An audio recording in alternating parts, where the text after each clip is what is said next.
19મી સદીમાં દાસ્તાવેની ઊંચાઈ પકડી, પરંતુ મીર બકાર અલીની મોત સાથે એ ખોવાઈ ગઈ.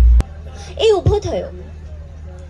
હોમવર્ક વાળી નોટ સરખી રીતે બેગમાં મૂકતા વખતે એનાથી એ પાનું વંચાઈ ગયું. આડા અક્ષરે ઇંગ્લિશમાં પેન્સિલથી લખ્યું હતું, fairy pink could not fly for her wings were wet. Coachman Ali ડોસા. પેલો વૃદ્ધ ડોસો બાકડા ઉપર બેઠો હતો અને ત્યાં ચમકીને ઊભો થયો અને દરવાજા પાસે ગયો. સાહેબ, ગોકળભાઈ, હું અલી ડોસો. તમે નામ લીધું ને?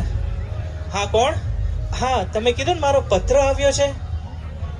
સાહેબ, આ તો પેલો જ ગાંડો ડોસો છે, રોજ અહીંયા પત્ર લેવા આવી જાય છે.